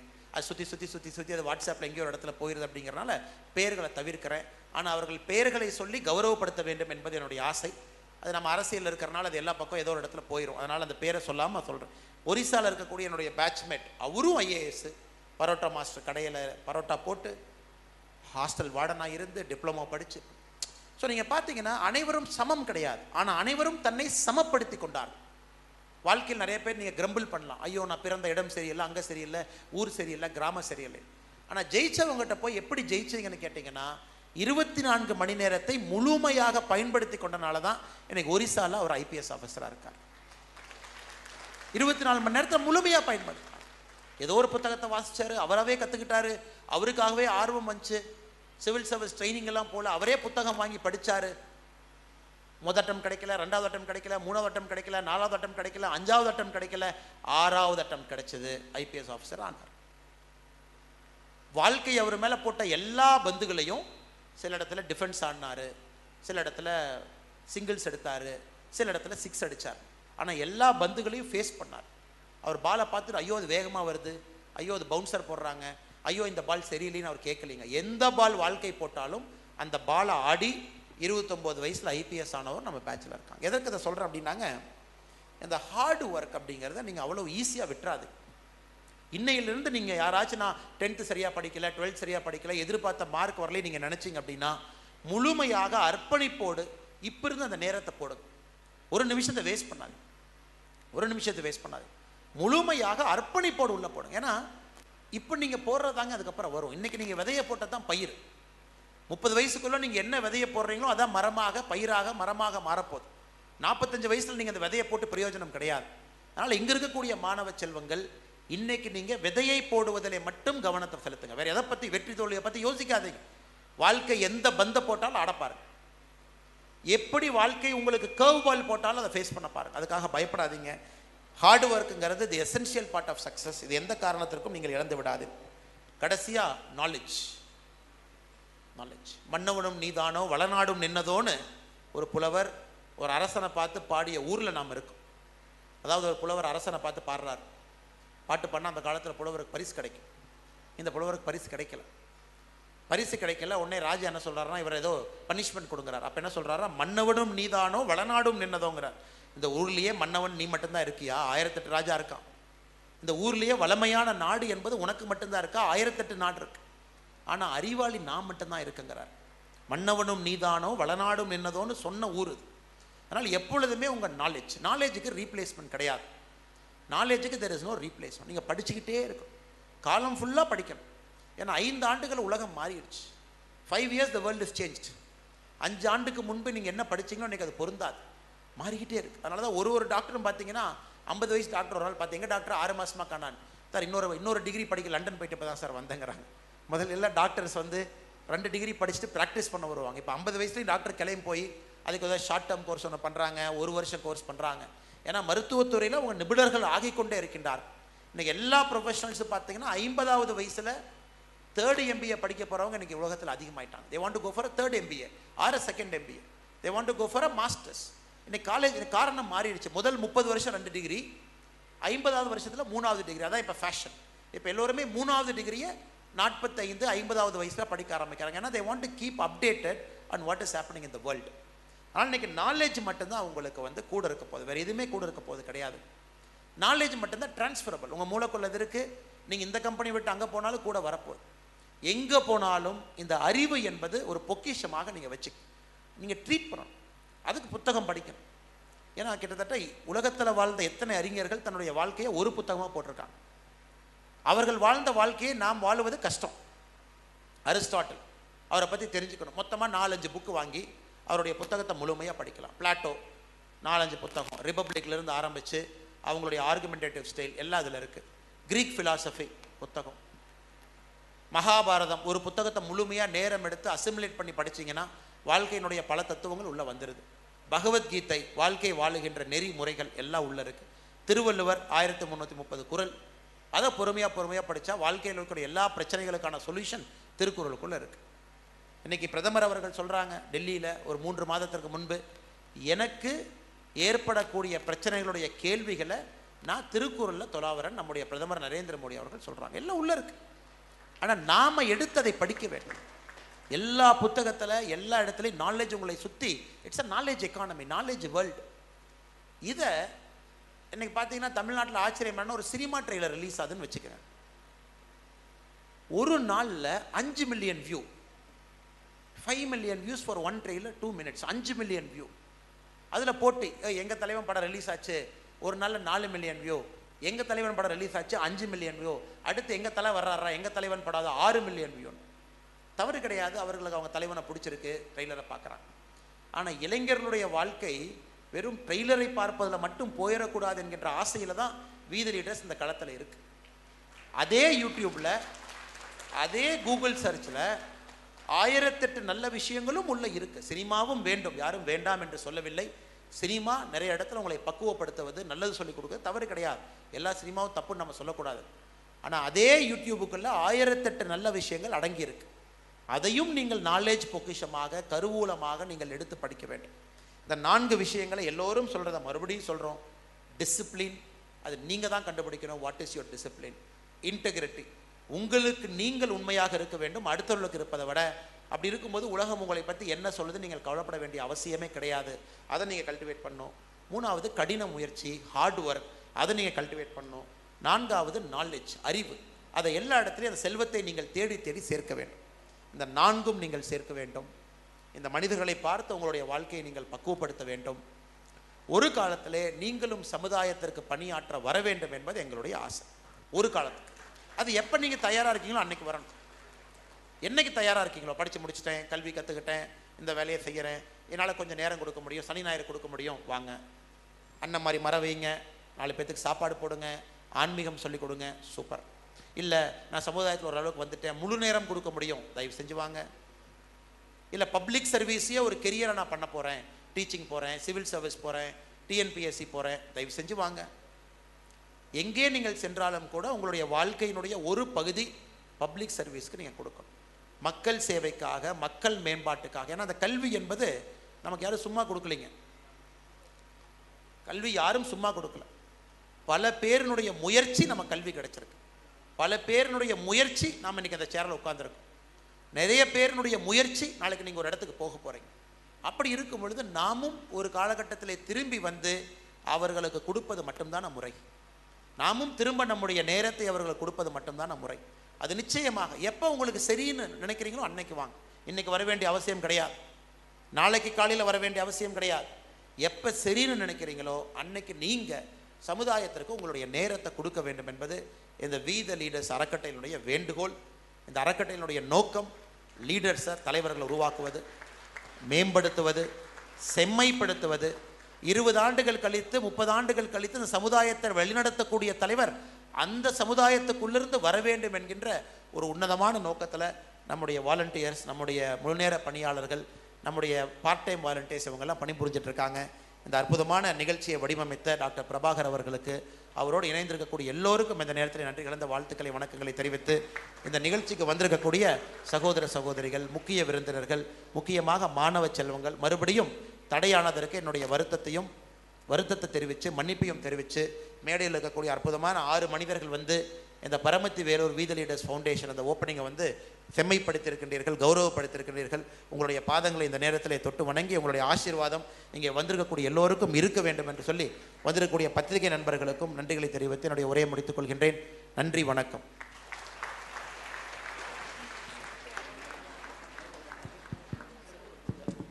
இப்பொழுது கேள்விக்கான நேரம். கல்லூரி மாணவர்கள் முத்தாய்ப்பாக 3 பேருக்கு வாய்ப்பு. அவர்கள் உங்களுக்குள் உள்ளத்தில் தோன்றுகின்ற கேள்விகளை கேளுங்கள். நமது முதன்மை சேவகரின் பதில் உங்களுக்காக காத்திருக்கிறது. முதல் கேள்வி. Hello, check.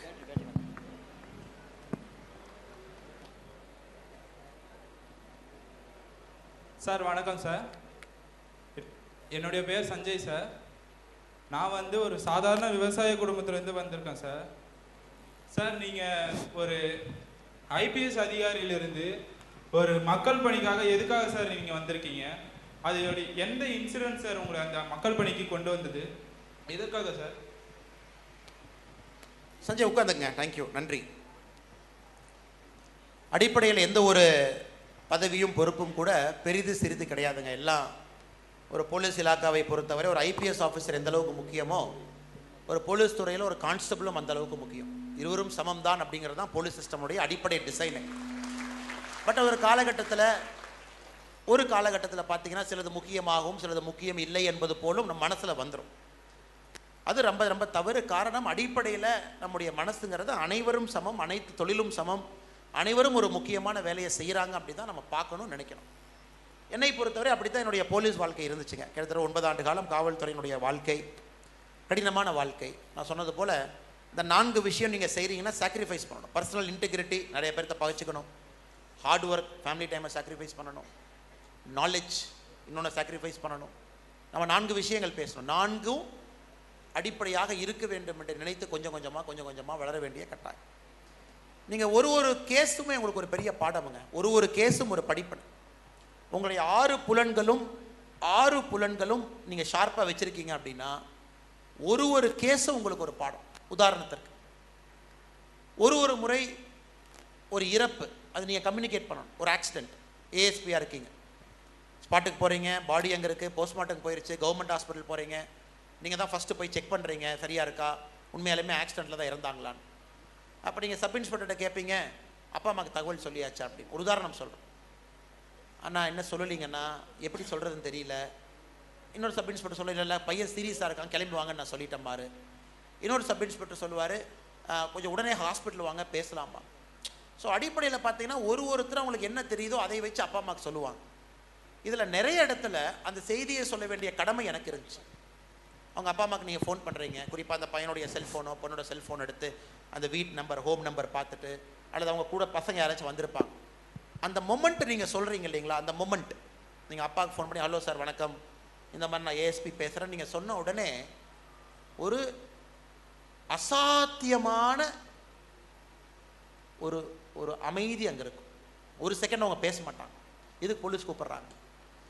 இப்போ இந்த செய்தியை நீங்கள் உடைக்கணும். 25 ஆண்டுகளாக நீங்கள் கற்றுக்கிட்ட பாடம், நீங்கள் படித்த படிப்பு, வாழ்ந்த வாழ்க்கை, இந்த செய்தியை பக்குவமாக நீங்கள் உங்கள்கிட்ட சொல்லணும். சார் உங்கள் பையன் தானா சார்? ஆமாம். எங்கே இருக்கீங்க சார் நீங்கள்?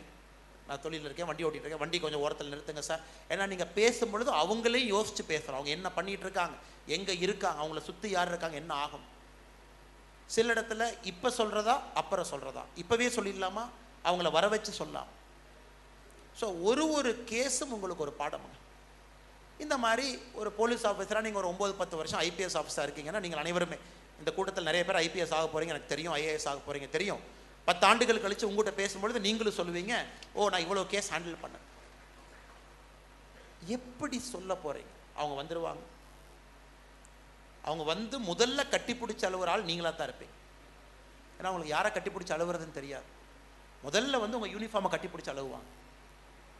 இதில் கவர்மெண்ட்டினுடைய ப்ரொசீஜர், அவங்க அப்பாட்ட கம்ப்ளைண்ட் வாங்கி அதை எஃப்ஐஆர் அவங்க அப்பாட்டையே ரெஜிஸ்டர் பண்ண வச்சு, அவங்கள 1 மணி நேரம் போலீஸ் ஸ்டேஷனுக்குள்ளே உட்கார வச்சு, அந்த மனிதனுடைய மனசில், அப்பா அம்மா மனசில் என்னவெல்லாம் ஓடும், அதுக்கப்புறம் ஃபார்மாலிட்டி முடித்து போஸ்ட்மார்ட்டமுக்கும் அவங்ககிட்டே கையெழுத்து வாங்கி, அவர்கள் பெற்ற குழந்தைக்கு அவர்களே கையெழுத்து போட வச்சு, சொல்கிறது புரியுதல்ல பிரதர்?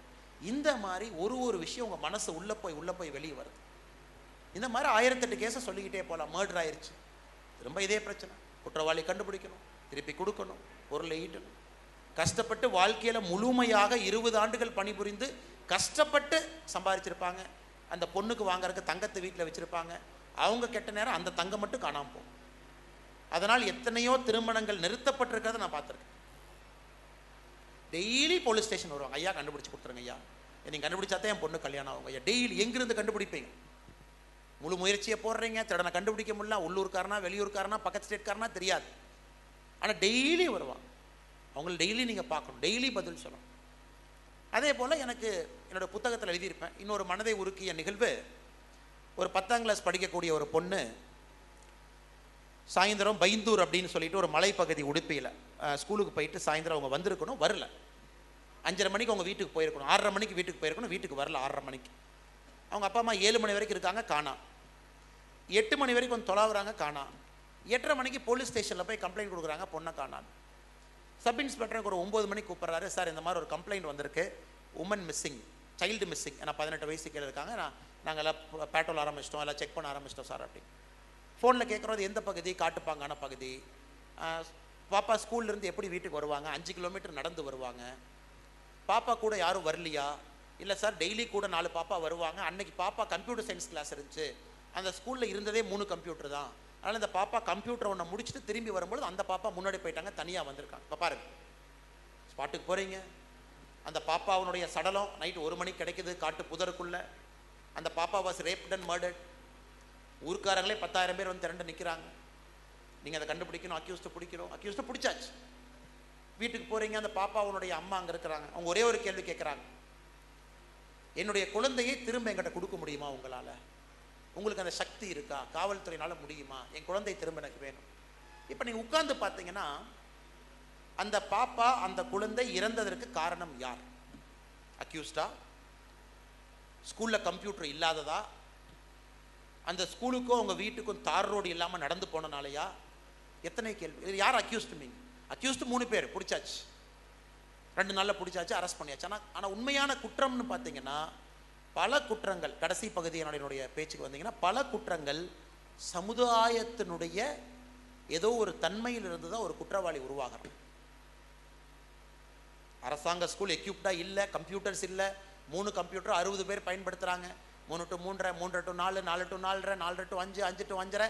இந்த பாப்பாக்கு 6 to 6:30 கடைசி முடிச்சுட்டு 5 கிலோமீட்டர் நடந்து போகிறாங்க.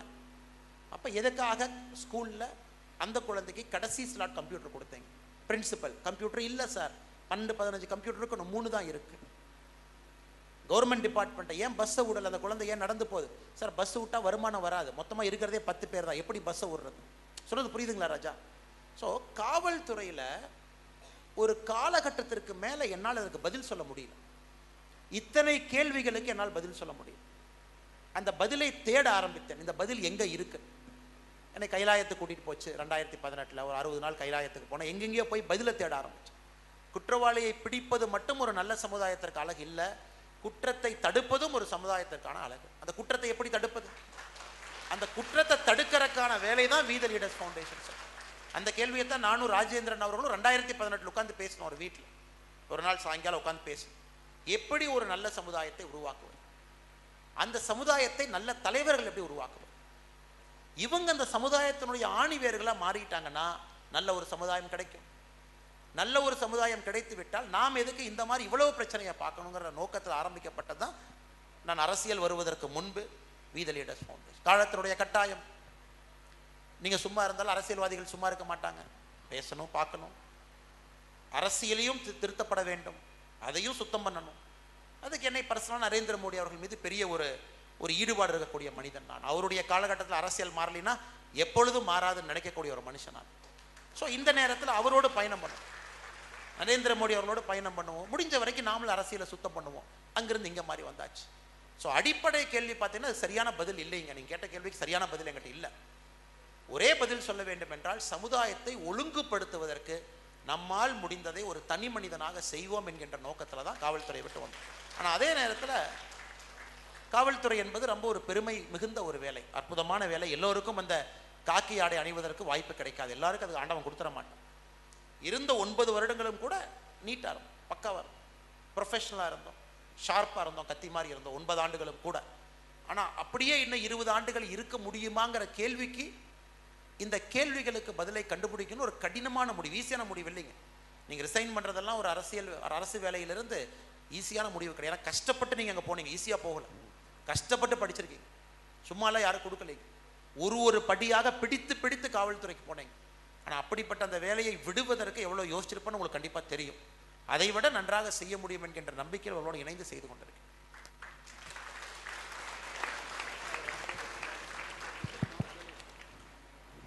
Sir, good afternoon, sir. I am Ilakya.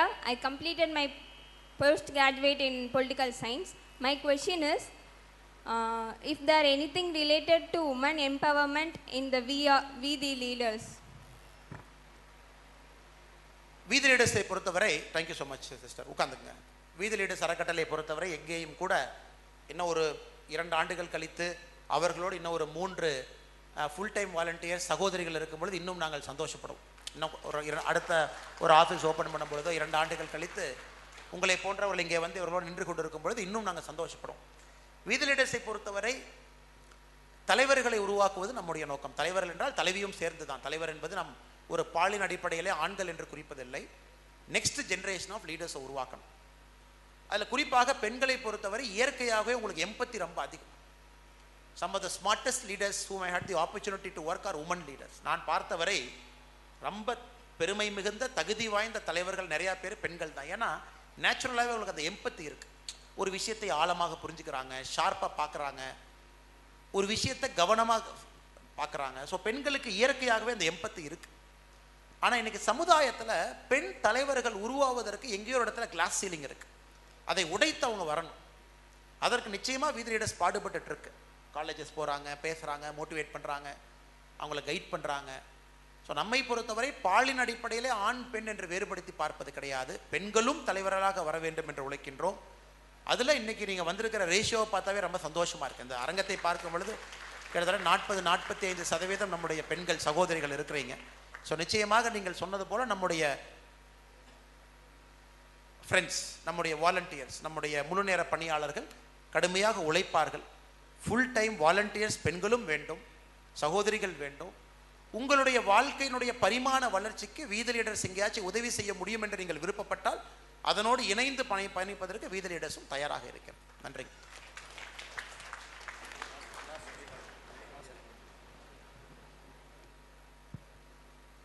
வணக்கம் சார், என் பேர் ராஜேஸ்வரி. அகத்தியர் இன்ஸ்டியூட்டில் போட்டித் தேர்வுக்கு படிச்சுட்டு இருக்கேன் சார். சார், இப்போ படிக்கும்போது நம்ம கான்சன்ட்ரேஷனோட ரொம்ப டீப்பாக படிக்கிறோம். அப்படிங்கும்போது நமக்கு ரொம்ப டயர்ட் ஆயிரும். ஒரு நாளைக்கு இத்தனை மணி நேரம் அப்படின்னு ஒரு வாரம் தொடர்ந்து படித்தாலே நம்ம டயர்ட் ஆயிடுறோம். அதுக்கப்புறம் அதுலேருந்து வெளில வந்துட்டு மறுபடியும் இன்ட்ராக்ட் பண்ணுறது கஷ்டமாக இருக்குது. படிக்கும்போது கன்சிஸ்டன்சி எப்படி மெயின்டைன் பண்ணுறது அப்படிங்கிறது சொல்லுங்கள் சார். பருந்து பார்த்துருக்கீங்களா? பருந்து, ஈகிள். ஓகே, இப்போ ஈகிள்கிட்ட பார்த்தீங்கன்னா 2 விஷயம் செய்யுங்க. பருந்து வந்து 2 விஷயங்கள் பருந்தனுடைய கண்ணுக்கு இருக்குது. மேலேருந்து ஸ்கேன் பண்ணும். ஈகிளை பொறுத்தவரைக்கும் அப்படியே ஸ்கேன் பண்ணும். முழு ஏரியா ஒரு 2 ஏக்கரை ஸ்கேன் பண்ணும். 2 ஏக்கர் 3 ஏக்கரை பார்க்கும். 2 ஏக்கர் 3 ஏக்கரை பார்த்துட்டு அதுக்குள்ளே ஒரு முயலை குறி வைக்கும். அதுக்குள்ளே மார்க் பண்ணிடும் உள்ளே இருக்க. வந்து சொங்கன்னு வந்து அந்த முயலை தூக்கிட்டு போயிடும். அது ஈகிளுக்கு மட்டும்தான் அந்த கெப்பாசிட்டி இருக்குது. அதாவது அதனுடைய பார்வை என்பது விசாலமாகவும் இருக்கும், அதனுடைய பார்வை என்பது ஆழமாகவும் இருக்கும். ஸோ படிப்பும் நம்முடைய கண்களும் கழுகு மாதிரி ஒரு இடத்துல மாற வேண்டிய கட்டாயம் நமக்கு இருக்குது. சில இடத்துல உங்களுக்கு ப்ராட் பேஸ்ட் எஜுகேஷன் தேவைப்படுது. இப்போ யூபிஎஸ்சிக்கு படிக்கிறீங்க, போட்டித் தேர்வு, ப்ரிலிம்ஸ், அது வந்து ப்ராட் பேஸ்ட், எல்லாத்தையும் தெரிஞ்சுக்கணும். மெயின்ஸுக்கு போகிறீங்க, டீப்பாக இருக்கணும், ஒரு சப்ஜெக்டை ஆழமாக பார்க்கணும். ஸோ இரண்டையும் நீங்கள் வேறுபடுத்தி உங்களுடைய படிப்பையும் நீங்கள் வேறுபடுத்தணும். ஆனால் எல்லா விஷயத்தையுமே காலையிலேருந்து நைட்டு வரைக்கும் படிக்க வேண்டும் என்பதை கொஞ்சம் தவிர்த்து எங்கே வந்து ப்ராட் பேஸ்டாகவும் எங்கே ஆழமாகவும் போக வேண்டும் நீங்கள் நினச்சிங்கன்னா படிப்பதே உங்களுக்கு ரிலாக்ஸாக மாறிடும். ஏன்னா சில நேரத்தில் பார்த்தீங்கன்னா படிப்பு உங்களுக்கு வந்து சுமையாக தெரிஞ்சதுன்னா கஷ்டமாக போயிடும். காரணம், இப்போ படிப்புங்கிறது சுமை தான். ஏன்னா சிலபஸ் பெருசு, நிறையா படிக்கணும். நீட் படிக்கிறீங்க, அந்த என்ட்ரன்ஸ் படிக்கிறீங்க, டிஎன்பிஎஸ்சி படிக்கிறீங்க, யூபிஎஸ்சி படிக்கிறீங்க. பட் ஒரு காலகட்டத்தில் படிப்பு என்பது நீங்கள் ஒரு சுகமான சுமையாக மாற்ற முயற்சிக்கணும். Should enjoy reading. புதுசாக நான் கற்றுக்கிறேன், புதுசாக என்னை மேம்படுத்திக்கிறேன், I am learning something new, உலகத்தை புதுசாக நான் பார்க்குறேன், இவ்வளோ விஷயங்கள் தெரியாமல் இருந்து நான் தெரிஞ்சுக்கிறேன் அப்படிங்கிற ஆங்கிளில் நீங்கள் படிக்க ஆரம்பிச்சிங்கன்னா என்னை பொறுத்தவரை அது ஒரு சுமையாக தெரியாது, கொஞ்சம் சுகமாக தெரிய ஆரம்பிக்கும். 3வது, எதுக்கு படிக்கிறீங்க அப்படிங்கிறது நீங்கள் தெளிவாக இருக்கும். எந்த எக்ஸாமுக்கு படிக்கிறீங்க, என்ன சிலபஸ், என்ன படிக்கணும், எப்படி படிக்கணும், கடந்த 10 ஆண்டுகளில் கேள்விகள் எப்படி வந்திருக்கு, எப்படி படித்தா அந்த கேள்விகளை எதிர்கொள்ள முடியும். இந்த 3வது ரொம்ப முக்கியம். நிறைய பேர் பார்த்தீங்கன்னா ஹார்ட் ஒர்க் பண்ணுவாங்க, ஆனால் ஸ்மார்ட் ஒர்க் பண்ண மாட்டாங்க. அவங்க நல்லா தெரிஞ்சிருக்கும், ஆனால் கொஸ்டின் பேப்பர் பேட்டர்னுக்கு படிக்க மாட்டாங்க. கொஸ்டின் பேப்பர் வந்து பார்த்தீங்கன்னா அனாலஜியாக இருக்கும், ஆனால் இவங்களது வந்து ஆர்குமெண்டேட்டிவாக சப்ஜெக்டிவாக இருக்கும். நாலேஜ் இருக்கும், அந்த நாலேஜ் எப்படி ப்ரெசென்ட் பண்ணுறதுன்னு அவங்களுக்கு தெரியாது. அதனால் நிறைய முறை வந்து நீங்கள் எதுக்கு படிக்கிறோம் அப்படிங்கிறது ரொம்ப தெளிவாக இருக்கும். அதை 10 ஆண்டுகளுடைய கேள்வித்தாளை பார்க்கும் பொழுது அந்த கேள்வியினுடைய பேட்டர்னை வச்சு நீங்கள் படிக்கிற ஸ்டைலையும் நீங்கள் மாற்ற ஆரம்பிங்க. ஓ, இந்த கேள்விக்கு பதில் சொல்லணும்னா இந்த மாதிரி ஆன்சர் வேணும், அதுக்கு இந்த மாதிரி நம்ம படிக்கணும். இந்த 3ஐயும் நீங்கள் மனதில் வச்சுக்கங்க அப்படிங்கிறது என்னுடைய தாழ்மையான வேண்டுகோள். உற்சாகமான உரை நிகழ்த்தி வருங்கால தலைவர்களாக வரக்கூடிய உங்கள் மனதிலே நம்பிக்கை விதைவித்து சென்ற முதன்மைச் சேவகர் வீத லீடர் அறக்கட்டளையின் முதன்மைச் சேவகர் கே. அண்ணாமலை ஐபிஎஸ் அவர்களுக்கு உங்களுடைய பலத்த கரகோஷத்தோடு நன்றியை தெரிவித்துக்